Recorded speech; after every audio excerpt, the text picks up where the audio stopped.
அஸ்ட்ரோசைன்ஸ் channel வாயிலாக உலகெங்கும் வாழ்ந்து கொண்டிருக்கும் சகோதர சகோதரிகளுக்கு அன்பார்ந்த வணக்கங்கள் மற்றும் வாழ்த்துக்கள். இன்றைய பதிவு செப்டம்பர் மாத ராசி பலன்கள். முதலில் இந்த மாதத்துக்குரிய கிரக நிலைகளை பார்க்கலாம். சனி பகவான் வக்ரம் அடைந்து மீனமனையிலே அமர்ந்திருக்க போகிறார். குரு பகவான் மிதுனத்திலும் வீற்றிருக்க, செவ்வாய் பகவானுடைய பயிற்சியானது இந்த மாதம் நடக்க இருக்கிறது. எப்போ? செப்டம்பர் மாதம். சரியாக சொல்லப்போனால் இந்த செவ்வாயினுடைய பெயர்ச்சி 13/9/2025 அன்று கன்னி மனையிலிருந்து துலாம் மனைக்கு பயிற்சியாகிறது. அதே போல சுக்கிர பகவானும் கடகத்திலிருந்து சிம்மத்துக்கு பயிற்சியாகிறார் 15/9/2025. அதே போல் புதன் பகவான் சிம்மத்தில் இருக்கார் அல்லவா, தனது அந்தி நட்பு வீட்டில் அந்த புதன் பகவானும் பெயர்ச்சி அடைந்து கன்னி மனைக்கு உச்ச வீட்டில் போய் அமரப்போகிறார் 15/9/2025. அதே போல் ஆட்சி பலத்தோடு இருக்கக்கூடிய சூரிய பகவான் 17/9/2025 அன்று கன்னி மனைக்கு பயிற்சியாகிறார். இந்த ராகு பகவான் கும்பத்திலும் கேது பகவான் சிம்மத்திலும் வீற்றிருக்க போது. ஸோ இந்த செப்டம்பர் மாதத்தின் தொடக்கத்திலேயே சந்திர பகவான் மனோகாரகனான சந்திரன் தனுசு மனையில் இருக்குது. ஸோ இதுதான் இந்த மாதத்தினுடைய கிரகமைப்பு.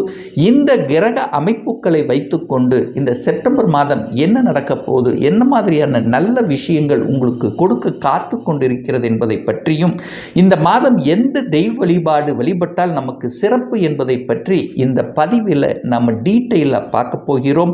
அதற்கு முன்னால் நம்முடைய சேனலை நீங்கள் ஃபர்ஸ்ட் டைம் பார்ப்பவர்கள் என்றால் மறக்காம சப்ஸ்கிரைப் பண்ணிக்கிங்க. கன்னி ராசி அன்பர்களே, இந்த செப்டம்பர் மாதம் என்ன பலன் எப்படி இருக்கும் அப்படின்னு பார்க்கும் பொழுது, உங்கள் ராசிநாதனான புதன் பகவான் 12ஆம் இடத்தில் உட்கார்ந்துருக்கார், விரயஸ்தானத்தில் இருக்கார். ஆனாலும் சிம்ம வீடு, அதிநட்பு வீடு, 12ஆம் இடத்தில் இருந்தாலும் பெரிய ஒரு கஷ்டங்களை கொடுக்க போகிறதில்லை. ஆனால் இந்த செப்டம்பர் 15ஆம் தேதி உங்கள் ராசிநாதன் ராசியிலேயே வந்து அமர்ந்து ஆட்சி பலம், உச்ச பலம், மூலத்திரிகுணம் அத்தனை பலத்தையும் அடைய போகுது. அப்போ நல்லா இருக்க போகிறீங்கன்னு அர்த்தம். ராசிநாதன் வலிமை பெற்றாலே அந்த மாதம் முழுவதும் இனிமையாக கிடக்கும். உங்களுடைய செயல்பாடுகள் திருப்திகரமாக இருக்கும். ஆனால் ஒரே ஒரு விஷயம், ராசியிலே செவ்வாய் உட்கார்ந்துருக்கார். கோபம் வரும், ஆக்ரோஷம் வரும். சனி செவ்வாய் ரெண்டும் பார்த்துக்குது. அப்போ என்ன ஆகும்னா, பிடிவாதத்தன்மை, கோபத்தன்மை, ஆக்ரோஷத்தன்மை, இதுதான் உங்களுக்கு நெகட்டிவாக அமையும். அப்போ என்ன, 15ஆம் தேதிக்கு அப்புறம் தொட்டது தொடங்கும். நினைச்ச காரியம் ஜெயமாகும். சுறுசுறுப்பாக செயல்படுவீர்கள். தொழிலை பற்றிய எண்ண ஓட்டங்கள் அதிகமாக இருக்கும். தொழிலை விரிவுபடுத்தலாமா, தொழிலை சேஞ்ச் பண்ணிடலாமா, புதிய கிளைகளை ஆரம்பிக்கலாமா, இல்லை சொந்த தொழில் ஆரம்பிக்கலாமா. ஸோ இந்த மாதிரியான எண்ண ஓட்டங்களை இந்த கன்னிராசி என்பவர்களுக்கு நிச்சயமாக உருவாக்கும். அதில் எந்த மாற்று கருத்து இல்லை. ராசி லக்னம் நன்றாக இருக்க போகிறது அப்படின்னு அர்த்தம். தெளிவடைய போகிறீர்கள். டிசிஷன் மேக்கிங் நல்லா இருக்க போதுன்னு எடுத்துக்கலாம். சரி, செவ்வாய் பகவானுடைய பெயர்ச்சி வந்து இந்த மாதம் செப்டம்பர் மாதம் 13ஆம் தேதி 2ஆம் இடத்துக்கு போகிறார். ஸோ 2ஆம் இடத்துக்கு போகிறார் அப்படின்னா, 2ஆம் இடத்துல செவ்வாய், வாக்குஸ்தானத்தில் செவ்வாய் இருக்குது. அப்பவும் கோபம் வரும், ஆக்ரோஷம் வரும். ஆனால் குரு பார்க்குறார், ஸ்மூத்தாயிருவீங்க. அதாவது குரு பார்க்கும் பொழுது என்ன ஆகும்னா, அது சமப்படுத்தப்படுகிறதுன்னு அர்த்தம். ஒரு நல்லவன் பார்க்குறான், அப்போ நல்லவன் பார்க்கும்போது என்ன ஆகும், அதுக்கு ஒரு சொல்யூஷன் கிடைக்கும்னு அர்த்தம். அப்போ செவ்வாய் சார்ந்த விஷயத்தில் கடந்த ஒரு 3-4 மாதங்களாகவே சகோதர பிரச்சனை, நில பிரச்சனை, இடம் பிரச்சனை, பாக பிரச்சனை, பங்காளி பிரச்சனை, உறவுகளோட ஒரு நல்ல உறவுகள், ஒரு ஒன்றிணைக்க முடியாத தன்மை, இதெல்லாம் இருந்த இந்த கன்னிராசி என்பவர்கள் இந்த செப்டம்பர் 19க்கு அப்புறம் சமப்படுத்தப்படுகிறது. சமப்படுத்தப்படுகிறது என்ன, சொல்யூஷன் அறைவு கொடுக்கக்கூடிய வேலைகளை உருவாக்கும். அப்போ சமாதானத்துக்கு செல்வீர்கள் அல்லது சமாதானம் அடைவீர்கள் அப்படிங்கிறது அர்த்தம். அப்போ செவ்வாய் சார்ந்த விஷயத்தில் நன்மை தர காத்து கொண்டிருக்கிறது. சார் என்ன சார் நன்மை தர காத்து கொண்டிருக்கு? செவ்வாய் என்னால நிலம் சார், ஒரு 2-3 மாதமாக நிலம் வாங்க முடியல அல்லது பிரச்சனையாகவே இருக்குது, சொல்யூஷன் இல்லை. நிலம் வாங்குறதுக்காக லோன் அப்ளை பண்ணியிருந்த லோனு கிடைக்க மாட்டேங்குது. இல்லை கடன் ஒரு இடத்துல இருந்தது, அந்த கடனும் கிடைக்க மாட்டேங்குது. விவசாயம் பண்ணிட்டு இருக்கேன் சார், நல்ல லாபம் கிடைக்கல. ஸோ இந்த மாதிரி செவ்வாய் சார்ந்த விஷயங்கள், சீருடை அணிந்து பணியாற்றி கொண்டிருக்கிறவங்களுக்கு அலைச்சல் திருச்சல் டென்ஷன் ப்ரெஷர் அதிகமாக இருந்திருக்கும். போலீஸ் சார்ந்த விஷயங்கள், இராணுவத்தில் இருக்கிறவங்க, இந்த கன்னிராசி என்பதெல்லாம் ஒரே ஒரு டென்ஷன் ப்ரெஷரோடவே இருந்திருப்பாங்க. இந்த நெருப்பு சம்பந்தப்பட்ட, கட்டிடம் சம்பந்தப்பட்ட, ரியல் எஸ்டேட் சம்பந்தப்பட்ட துறையில் இருக்கக்கூடியவர்களுக்கு கூட அழுத்தம் ப்ரெஷர் இருந்தது. அது அத்தனையும் சரியாவதற்கான வாய்ப்புள்ள ஒரு மாதம் இந்த செப்டம்பர் மாதம். அது குறிப்பாக சொல்லப்போனால் 13/9 13ஆம் தேதிக்கு அப்புறம் நல்லபடியாக நடக்கும். சார் எனக்கு அதிகாரம் வரணும், அட்மினிஸ்ட்ரேஷன் கிடைக்கணும், ஒரு தலைமை பண்புக்கு நான் போக வேண்டிய ஆள், ஆனால் ஏதோ ஒன்று குறுக்கீடு நடந்தது, இப்போ அது சரி செய்யப்படப்படுகிறது. அதிகாரத்துக்கு செல்லக்கூடிய நல்ல காலம் பிறந்து விட்டது இந்த கன்னிராசி என்பவர்களுக்கு அப்படின்னு நம்ம சொல்லலாம். அடுத்து ஒரு நல்ல விஷயம் என்னன்னா, குரு 4ஆம் இடத்தை பார்க்குறார். சுகத்தில் தொந்தரவு இருந்துகிட்டே இருந்தது, சுகமே கிடைக்கல. வீட்டில் இருந்தாலும் ஒரு பேசாமல் வனவாசத்துக்கு போயிடலாமா அப்படின்னு கூட ஒரு சில சமயங்கள் தோன்றி கொண்டிருந்தது. உறவு பந்தங்கள் நல்ல ஒரு நிலை இல்லை. தாய் சார்ந்த விஷயத்தில் பிரச்சனை, தாய் சொத்துக்கள் விற்க முடியல, தாய் சொத்துக்கள் சார்ந்த விஷயத்திலேயே பிரச்சனை ஓடிக்கொண்டிருக்கிறது. தாய்க்கு வேற ஹெல்த் சார்ந்த விஷயத்தில் தாயை நினைத்து வருத்தப்படுறது. ஸோ இது மாதிரி இருந்தவர்களுக்கெல்லாம் ஒரு சொல்யூஷனை கொடுக்கக்கூடிய ஒரு மாதமாக இந்த செப்டம்பர் மாதம் நிச்சயமாக அமையும். அதில் மாற்று கருத்து என்பது துளி கூட கிடையாது. அப்போ சுகத்தை பெருக்கக்கூடிய ஆர்வங்கள் அதிகரிக்கும் அப்படின்னு அர்த்தம். ஏன் அதை ஸ்ட்ராங்காக சொல்கிறேன் அப்படின்னா, அந்த நிலத்துக்கு, அதாவது வீடு, வண்டி, வாகனம், இதுக்கு காரக கிரகமான சுக்கிரன் போய் 11ஆம் இடத்தில் இருக்கார். லாபஸ்தானத்தில் இருந்த 5ஆம் இடத்தை பார்க்கறது சிறப்பு. அந்த சுக்கிரனுங்கிறது யார் அப்படின்னா, உங்களுக்கு பாக்கியத்தை தரக்கூடியவன். அப்போ ஒரு நல்ல பாக்கியம் கிடைக்கக்கூடிய அனுமதி உங்களுக்கு கிடைக்கிறது.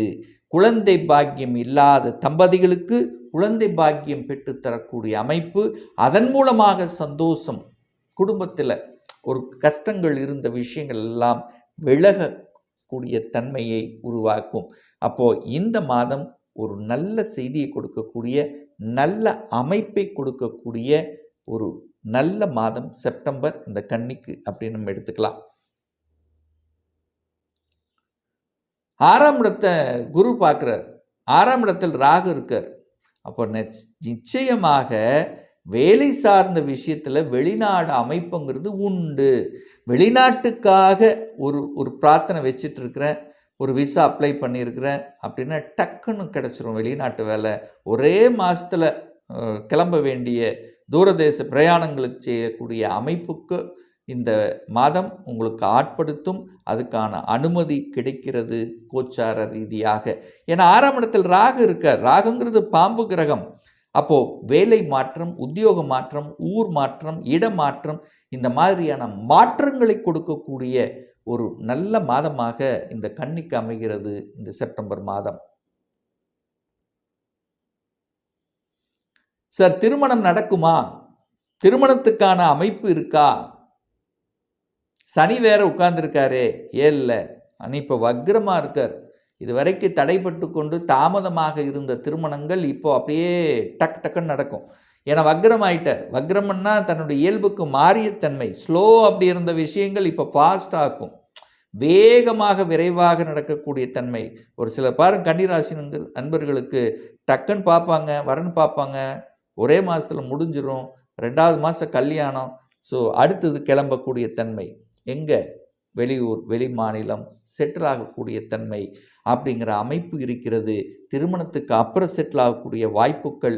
ஸோ இப்படி இந்த மாதிரி நல்ல நல்ல விஷயங்களை கொடுக்கக்கூடிய ஒரு மாதமாக இந்த செப்டம்பர் மாதம் கன்னிக்கு அமையப்பெறும். ஸோ தொழில் ரீதியாக ஏதாவது மாற்றம் தெரியுதா சார்? 10ல் குரு இருக்கார். 10ல் குரு வந்தாலே ஒரு மாற்றம் உண்டுன்னு சொல்லுவேன். அது 10ஆம் அதிபதி இந்த மாதம் 15க்கு அப்புறம் உச்சபலம் அடைய போகுது. அப்புறம் என்ன மாற்றம் உண்டு தானே?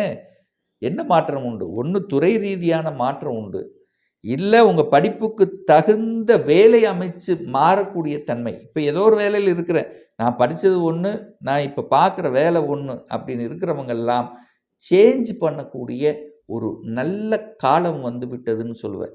சேஞ்ச் பண்ணிக்கலாம். சேஞ்ச் பண்ணுறதுல எந்த குறையும் இல்லை, எந்த தப்பும் நடக்கப் போவது இல்லை. என ராசியதிபதி வலுப்பெறுகிறார். புதன் புத்திசாலித்தனம் உங்கள் லக்னத்திலே வந்து அமரப்போகிறது. அப்போ கன்னி லக்னா ராசி அதிபதி, பொதுவாக புதன் வந்து எந்த ராசி லக்னத்தில் இருந்தாலும் புத்திசாலித்தனத்தை கொடுக்கும். அப்போ இந்த தடவை நல்ல புத்திசாலித்தனம், நல்ல ஸ்ட்ராட்டஜிக் பிளான், நல்ல திறம்பட வகுத்து செயல்படக்கூடிய தன்மை, நல்ல மாற்றத்துக்கான அறிகுறியாகவே இந்த செப்டம்பர் மாதம் வரும். ஸோ எந்த மாற்றம் வந்தாலும் அந்த மாற்றத்தை நீங்கள் ஏற்றுக்கொள்வது சிறப்பைத்தான் ஏற்படுத்தும். இதில் எந்த மாற்று கருத்தும் கிடையாது. சார், ஒரு தெய்வ வழிபாடு இந்த மாதம் எந்த தெய்வத்தை வழிபட்டால் நமக்கு சிறப்பு அப்படின்னு எடுத்தால் குரு. ஏன்னா குரு ஜெயந்தி வருது. அப்போது 4/9/2025 வியாழக்கிழமை அன்னைக்கு குரு பகவானை சென்று வழிபடுவது, நவகிரகத்தில் இருக்கக்கூடிய குரு பகவான் அல்லது குரு ஸ்தலம், எந்த ஸ்தலமாக இருந்தாலும் அங்கே சென்று வழிபடுவது, இல்லைன்னா கூட உங்கள் ஊரில் இருக்கக்கூடிய சிவன் கோயில் இருக்கக்கூடிய தட்சிணாமூர்த்தியாவது அன்னைக்கு வழிபட்டிங்கன்னா நிச்சயமாக சுகம் சார்ந்த விஷயத்திலிருந்து வந்த பிரச்சனைகள், திருமணம் சார்ந்த விஷயங்கள், கூட்டாளிகள் சார்ந்த விஷயங்கள், மதிப்பு மரியாதை சார்ந்த விஷயங்கள், கடவுளினுடைய அனுகிரகம், ஆசீர்வாதம், தொழில் சார்ந்த விஷயத்தில் நல்லவைகளை நிச்சயமாக ஏற்படுத்தும். இதில் எந்த மாற்று கருத்தும் கிடையாது. நார்மலாகவே இந்த கன்னிக்கு பாக்கியத்தை தரக்கூடியவன் யாருன்னா சுக்கிரன் தான். அப்போ சுக்கிரன் வழிபடுவது ரொம்ப ரொம்ப சிறப்பு. சுக்கிரன் அப்படின்னாலே ஒரு பெண் தெய்வம் எடுத்துக்கலாம். அது வெள்ளிக்கிழமை தோறும் வெள்ளிக்கிழமை என்று இந்த கன்னிராசி என்பர்கள் நல்ல அலங்காரமிக்க அம்மன், எந்த அம்மனாக இருந்தாலும் சரி, வழிபடுவது ரொம்ப சிறப்பு. அது குறிப்பாக 16/9/2025 செவ்வாய்க்கிழமை வழிபடுவது அதுவும் அதைவிட சூப்பர். ஏன்னா இன்னைக்கு சுக்கிரனுடைய ஜெயந்தி. ஸோ நிச்சயமாக இந்த மாதம் நல்ல செய்திகளை கொடுக்கக்கூடிய ஒரு நல்ல மாதமாக கன்னிக்கு அமையுங்கிறதுல எந்த மாற்று கருத்தும் கிடையாது. ஒரு துல்லிய பலன் வேணும். நம்முடைய ஜாதகத்தில் கிரகங்கள் எப்படி இருக்கு, என்ன ஆதிபத்தியம் பெற்றிருக்கு, எந்த டிகிரியில் அமர்ந்திருக்கு, இப்போ நடப்பு தசாநாதன், புத்திநாதன், அந்தரநாதன், சூட்சமநாதன் எப்படி இருக்கு என்பதை பொறுத்து நீங்கள் கேட்கக்கூடிய எந்த கேள்வியாக இருந்தாலும் சரி, இந்த வருடம் 2025 சொந்த தொழில் செய்வதற்கான கொடுப்பினை இருக்கா, அப்படி இருக்கக்கூடிய பட்சத்தில் எப்போ நம்ம சொந்த தொழில் செய்யலாம், அப்போ விதியில் சொந்த தொழில் இருக்கா, இல்லை வேலை செய்யக்கூடிய அமைப்பு இருக்கா, திருமணம் தடைப்பட்டு கொண்டே இருக்கு, எப்போ தான் நமக்கு திருமணம் நடக்கும், லேட்டாக நடக்குமா இல்லை குயிக்காக நடக்குமா. ஸோ இந்த திருமணத்தை பற்றிய அத்தனை விஷயங்களும், என்ன கோர்ஸ் எடுத்து படித்தா நமக்கு ஃப்யூச்சர் நன்றாக இருக்கும், எப்போ நமக்கு ப்ரமோஷன் கிடைக்கும், எப்போ குழந்தை பாக்கியம் கிடைக்கும், எப்போ நான் வீடு கட்டுவேன். ஸோ இது போன்ற கேள்விகளுக்கு துல்லியமான பதிலை நம்மால் கூற முடியும். ஒரு பர்சனல் கன்சல்டேஷன் எடுத்துக்கணும், ஒரு சுய ஜாதகம் பார்க்கணும் என்று விருப்பமுடைய அன்பர்கள் டிஸ்பிளே தெரியக்கூடிய நம்பருக்கு வாட்ஸ்அப் மூலமாகவோ ஃபோன் கால் மூலமாகவோ தொடர்பு கொண்டு நேரடியாகவோ அல்லது ஆன்லைன் மூலமாகவோ கன்சல்டேஷன் எடுத்துக்கலாம். நம்முடைய அலுவலகம் கோயம்புத்தூரில் அமைந்துள்ளது. அதாவது கோயம்புத்தூரிலிருந்து மேட்டுப்பாளையம் செல்லும் வழியில் வெள்ளக்கிணர் பிரிவு அருகில் அன்னபூர்ணா ஹோட்டலுக்கு அருகில் அமைந்துள்ளது. பிரியர் அப்பாயின்மெண்ட் வாங்கிட்டு நேரடியாக கன்சல்டேஷன் எடுத்துக்கலாம். நிச்சயமாக இந்த பதிவு ஏதாவது ஒரு ரூபத்தில் உங்களுக்கு யூஸ்ஃபுல்லாக இருக்குங்கிறதுல எந்தவித மாற்று கருத்தும் கிடையாது. மீண்டும் ஒரு நல்ல பதிவில் சந்திக்கும் வரை உங்களிடமிருந்து விடைபெறுவது உங்கள் அஸ்ட்ராலஜர் டாக்டர் சதீஷ்.